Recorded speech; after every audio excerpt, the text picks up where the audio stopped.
Sure. All right.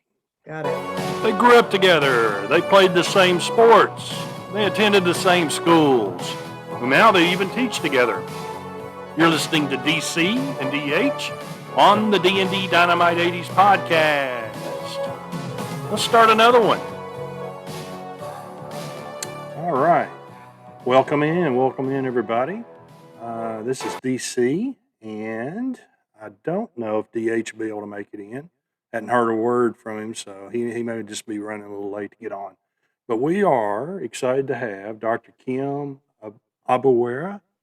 Abunuwara. Sorry about that. No problem. And she, you may recognize that Kim Jensen, I think was her actress name back in the day. But it's cool. We're going to get into what she's doing now as well. She's a doctor in humanities, professor at Utah Valley University.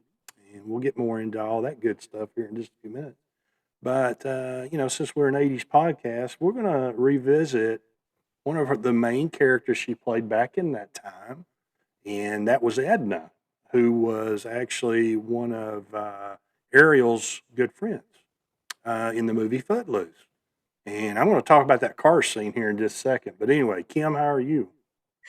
I'm good. It's nice to meet you, DC. Thanks for you're more than welcome. Appreciate you coming in and taking some time for us. Heck yeah. I love to reminisce about the 80s. Oh, it's we had a good time, didn't we? We had a good time back then. Fantastic. Yeah. Matter of fact, I haven't seen the movie we're going to talk about a little bit. I think was one of my first actual car dates. Really? If I remember correctly, yeah. Stuff like that sticks out to you. Do you mean the first time you were driving, or do you mean you went to a drive-in to see it? No, driving. Oh. Yeah. Oh, wow. That's exciting. That's exciting. So that, stuff like that kind of sticks out to you, and, what movie it was and all that good stuff. So yeah. That's exactly what it was. Went to Nashville. We had a mall here that's no longer here, Hickory Hollow Mall. And that's where all the kids went and kind of cruised and all that good stuff. And wow. That was where the movie theater was. So anyway, that's awesome. Let me ask you this first. How did you get into wanting to be an actress? It happened because I was a terrible basketball player. Okay. My big sister played basketball and was very good. And she was on the high school basketball team, and I loved her and thought she was great. And so I also tried out for the high school basketball team, and I got on, but I never played. I was terrible. And I just sat on the bench, and I got sick and tired of sitting on the bench. And so I went and auditioned for a play and got in. And that's why, was because I was such a bad basketball player. So you went a different direction with your skills. I went a different direction. I got you. Yeah. Gotcha. Okay. All right. Interesting. Better with my mouth than with my jump shot. Gotcha. How did the part come about? It largely happened because Paramount chose to film on location in Utah, and this is where I was. This is where I lived, and so they hired. You mentioned the three girlfriends that the lead Ariel had, Lori in the film rather, and they hired Sarah Jessica Parker and Liz, can't remember her last name, in New York. And the way I heard it from Herbert Ross was that they had three skinny brunettes that looked like the East Coast. They needed a non-skinny, not that I was big, but I was just kind of normal sized blonde. I kind of looked like another part of Americana. Yeah. Gotcha. I didn't look like the East Coast. That makes sense. Yeah. And so they had auditions here, and they were looking to cast a bunch of atmosphere, but they also had this one principal role left, Edna, that they wanted to look a little bit more, like you said, a little bit more America than New York. So gotcha. That's how I got it. I read for it in a hotel in the Salt Lake, and I read for it, and Herbert Ross was there, and I just read for it, and I just got lucky. I think I The looked part. Yeah. I Yeah. looked what I had a look that they wanted, and so Sure. you get lucky. That's a big part of it. Yeah. Yeah. That makes sense. Um, I've wanted to know this forever since I've seen the movie about a zillion Have you? times. Love it. As a matter of fact, seen it just recently. Um, the car race. Yeah. Did you actually drive in that deal? Um, not I never drove. Well, okay, that scene was shot for about a week, and there was a stunt team that shot it, Sure, sure. of course, and Yeah, there was a stunt woman that stood up between those two cars that and was the next got thing. all those shots. Obviously, I knew Singer didn't do Right, that. Yeah, right, yeah, yeah. yeah, You know yeah. that they're never going to Sure, put Lori sure, Singer in danger. sure, sure. So you'll notice that whenever you see Lori Singer with her hands up, that you can't see her whole body, right? So Right. they've got her in a truck, and they're shooting up. I was often being towed, so wasn't actually driving. So Oh, okay. they mounted cameras and Yeah, shot through the windshield at us, and makes usually sense. a camera truck that was towing us. They also mounted cameras on the outside of the driver's side and on the outside of the passenger side. So we got all those vantage points. Shots. Yeah, yeah. Yeah, yeah. And then uh if ever I was driving very slow and no one was Sure, in any sure, danger, sure, and sure. yeah. Yeah, And then but they they piece it all together later and make, and the that's what, magic of movies. Yeah, that's right. yeah, That's yeah, exactly right. yeah. Yeah, so that answered my question. Yeah, obviously stunt people do that, but So when, when the truck is coming right? at us, we never saw a truck. Herbert was standing in the camera truck, and he would just hold up a pencil as a point of reference, and he'd let us know when we see the truck, and then so that we would all be looking Isn't at the that something? spot. Yeah, And then we did our like it job. was there. Yeah, And yeah. then we did our jobs. We acted. Oh Yeah, my gosh. Wow, isn't that something? yeah. Um, cool stuff. Now, I don't know how they could have done this with film magic, but obviously you rode the motorcycle, Hey, how about that? right? Isn't that I right? Yeah. That is right. I Okay. happened to, when I was cast, I was 19 years old, and the very first vehicle I bought and could afford was a Honda 125 Enduro, made street legal. It was actually a dirt bike. It was made street legal. I'll tell you what, DC, I remember putting gas in that for 75 cents a gallon. Right. And Yes. I wouldn't even get off the bike. I'd just sit on it and put the gas in. Yeah, it was just what I could afford. And yeah, Yeah. I learned how to ride it. Funny story about that was I was learning how to ride my bike up in Provo Canyon. I was turning it. I was with someone who was teaching me how. I still didn't know. The bike started to go over. It wasn't that big, but I jumped out of the way and broke the clutch handle, Yep. the handle that helps you to compress Change the the car. gears. Yep. Right, Yep. change gears. I broke that, so I couldn't engage the gears. I flagged down the very first car that came around the bend to get a ride down the canyon, and Billy Joel was driving. Ah, oh yeah, you cannot make that one up. That is No, it's a awesome. true Isn't that story. isn't that something? I promised him I wouldn't act crazy or anything. The car was pretty full. I said, I broke my clutch handle. Can you give me a ride down to the treehouse? And he did. And so, Isn't that something? Wow, what a cool story is that?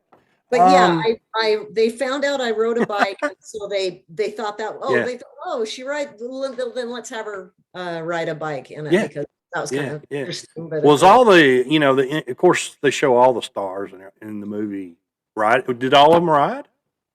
no, I don't think. I think I was the only girl that drove a bike. I think all the other girls were on the back of a. Ah, I think you're right. Yes, I think that is exactly right. Okay, Yeah. cool stuff. And another one with Footloose that I was curious about the very ending, where they're of course doing the prom Yeah. or the dance. Were you in any of that part? Well, there's interesting story about that, DC. We shot that. Ross's concept was that that dance should be very small town, just very realistic and look like a small town dance. Mm-hmm. It was explained to me later that they shot it at Osmond Studios, which is here in town in Orem, and we just shot it like a regular, high school dance without all the professional dancers that were added later. Well, they released the first cut of the film to a test audience, and the feedback was that it was very anticlimactic, and they didn't like it. And so 6 months after, I'm pretty sure it was 6 months after we wrapped, they reshot the last dance scene. I'm not in it. Okay. But they brought back the principals. Obviously, Lori, Sarah Jessica Parker, Kevin Bacon, and Chris Penn. And if you look at, particularly if you look at Chris Penn and Kevin Bacon's hair, it's very long, very grown out. They're trying to make it look like that stand-up 80s hair that he had, but it's much longer, and they're kind of slicking it back to cheat because it was 6 months later. Yeah. Isn't that something? So I didn't make it into the final cut of that segment just because of the way it. Okay. I thought I was pretty sure that I had not seen you, but there's so many people along the sides, and so I thought maybe you were in there somewhere. So okay, I was right on that one. So anything else that kind of sticks out that was that stays with you about that particular movie? Because it's one of the greatest movies, obviously, of all time in the 80s, but maybe even some other decades. I mean, it's just so famous. It's very popular, isn't it? Yeah, it's amazing. What really stayed with me was the quality of the actors I got to work with. I mean, Kevin Bacon is a remarkable actor. He was at the time. He was he was just in his 20s at the time, and he was so professional. He was so inspiring. He was so focused. But then, in addition to One Take Bake, was John Lithgow. Yes. And Diane Wiest. These what are a lineup. Oh, yeah. These are amazing talents. Absolutely. Right. And Lithgow, I was really in, because at the time I was like, oh, I would like to be a film actor. And we shot this scene in Provo where, after that car scene that you mentioned, where we come to a drive-in, and I'm very angry that Ariel, did what she did and endangered everything. And so Ariel, I could kill you. Yeah. Yeah. Sure. Well, and if you remember, in that scene, Lithgow confronts her. He comes to her to give her some money. Turns the player off. Yeah. Right. And he's very disappointed about her dancing and listening to music. Well, the way that scene was set up, they had a dolly track all set up, and he hands her the money. And then he, all the music ends. He says, your mom thought you might need this. He hands her the money, and then he turns and he walks away from her, and they want to just walk with him with the camera as he walks away from her. And they want, for the first part of the shot, they want to see both him and Ariel, and her feeling so guilty and so bad, and him just walking away. And so they're really tight on his face. And then ultimately he walks away. Well, the way things were set up, and it was toward the end of the day, and we didn't have a lot of time. There were about 3.5 feet between the dolly bars on this dolly track, and Lithgow had to walk and step across these dolly crossbars without looking down and comfortable. And what a pro. They were like, oh, John, we don't have time, we need to set this up. And he was just like, no, well, I can do it.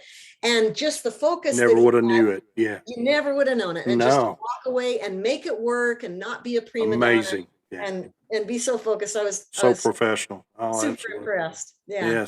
Yes. Yeah. Like you said, it's got to be a special feeling to be just in a special scenario of the talent that was in that movie, how well known it is worldwide. Yeah. Just unreal. That's got to be just something that you can really be proud of. That's for sure. Yeah. And if I I did some other in my research. You're still doing some acting.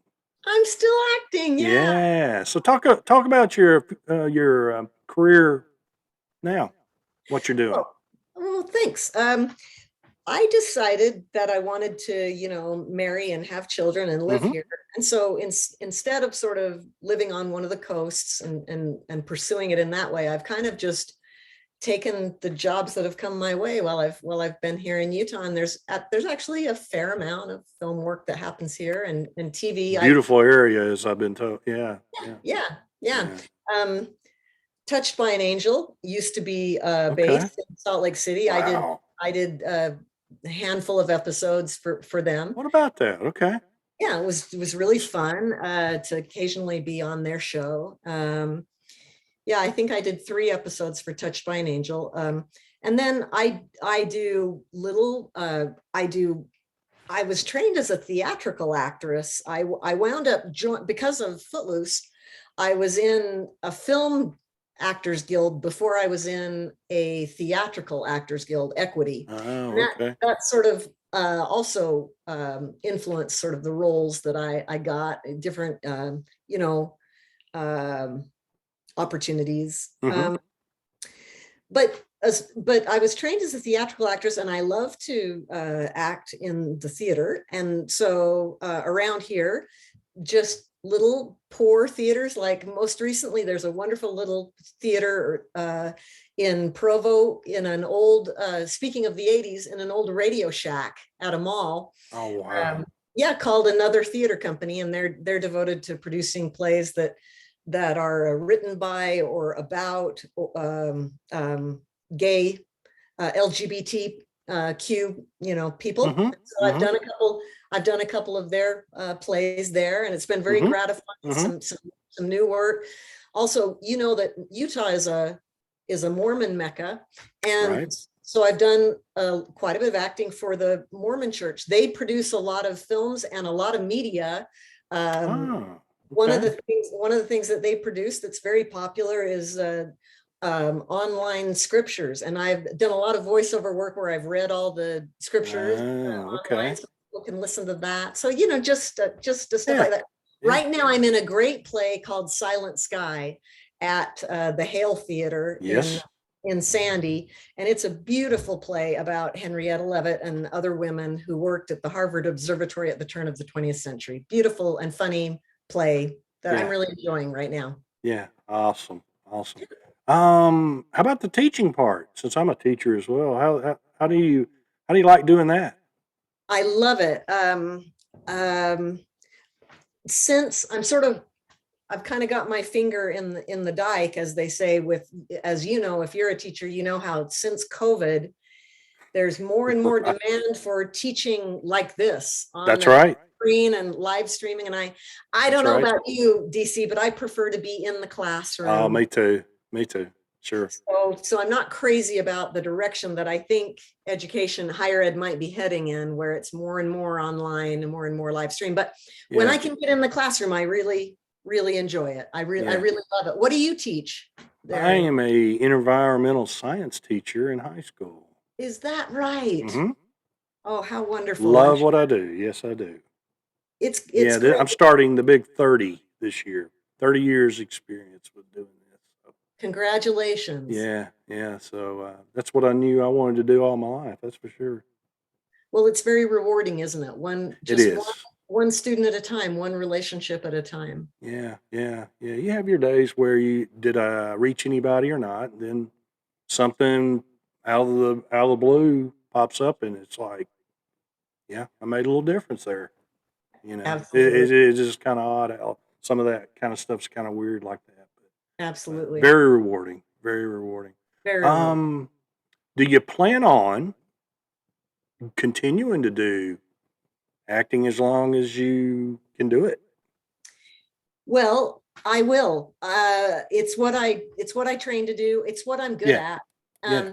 And although I have a position I've got a position at the university, Hmm. and when you get a tenure track position, you're sort of committed to continue to produce professionally. You have a kind of a commitment to do that. You can't just kind of stop. You have to keep doing stuff. Okay. If either, academically producing, publishing papers, or producing artistically. And so the thing that I Oh, think okay. I love most doing is acting. So what Sure. I do write and Uh-huh. do some academic work, but I also I like I say, this is what I do. This is what I think I'm best at. Yeah. So Yeah. I think I will keep doing it, Yeah. as long as I am a professor. Once I retire, it's getting harder and harder to memorize lines. So I might at some point, That's interesting. Yeah, that makes I might, sense. yeah, I might at some point have to only do sort of reader style theater where I've got Yeah. lines Now, in front of me. who's the current star that's kind of having issue? Bruce Willis, right? That's Right, having issues with some of that kind of thing right, with his exactly, health. Yeah. Yeah. exactly. When if you That makes haven't, sense. yeah, That's a lot of stuff to memorize and be prompted to do it when it needs to happen. And yeah, and I that feel makes like perfect sense. I'm in a show right now, and I Yeah. feel like I'm working a lot harder I to see. to not forget than I ever did when I was in my 20s or my 30s, Makes perfect sense. Makes sense. How about teaching the trade?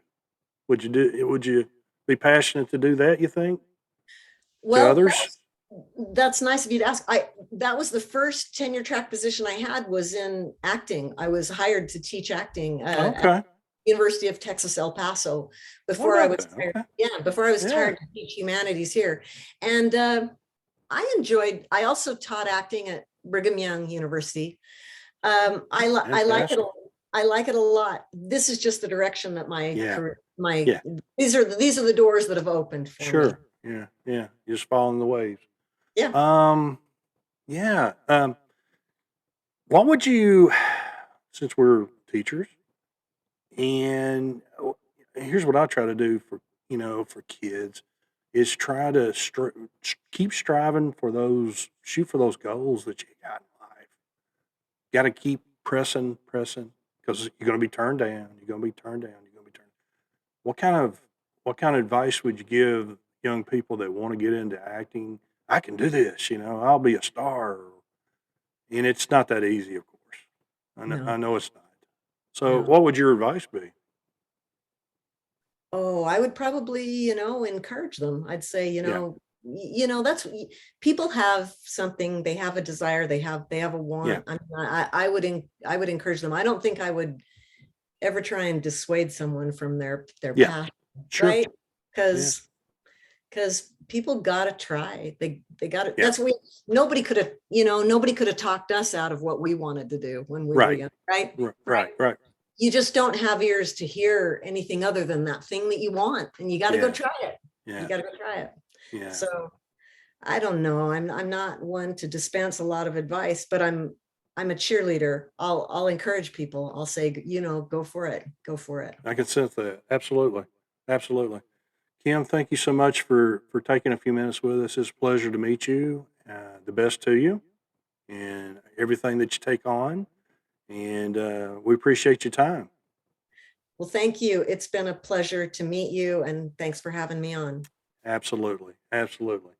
If you'll hold right there, I'll close this out and appreciate once again that you were with us. I'd like to thank our sponsors, Hudson's Flags and More, better known and operated. Also, the Nesting Project of Smyrna, Tennessee. We appreciate all their support. Check them out online.